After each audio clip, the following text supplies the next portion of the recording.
All right. Hi, everybody. I'm April Hughes in the religion department. And this quote, "You might be done with religion, but religion is not done with you."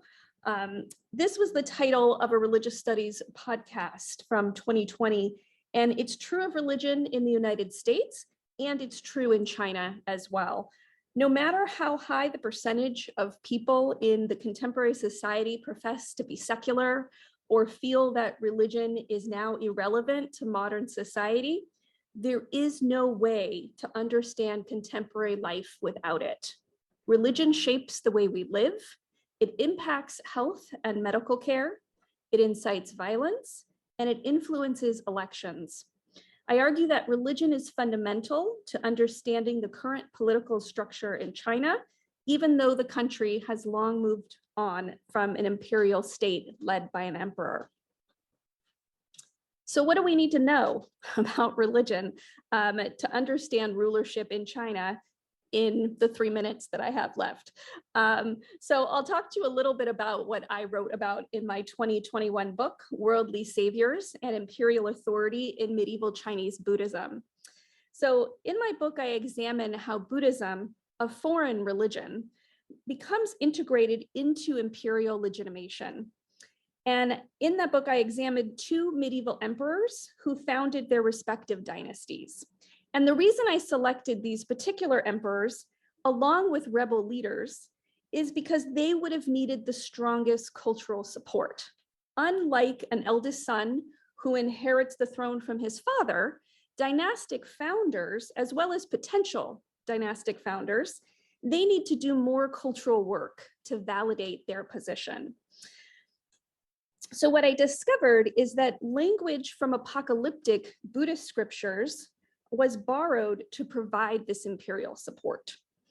So what's unique about these apocalyptic scriptures is that unlike traditional Buddhist scriptures that were written in India, where the Buddha is the highest teacher in the land and the political realm is headed by a king, in these apocalyptic scriptures, the texts remove the king and the Buddha kind of absorbs that political role as well.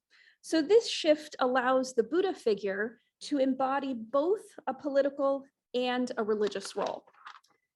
Now, of course, this dual role was not new to China. The emperor had always embodied both roles.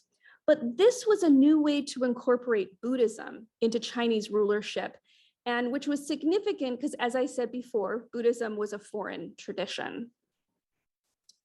So another reason why this is significant is the interplay of gender and rulership.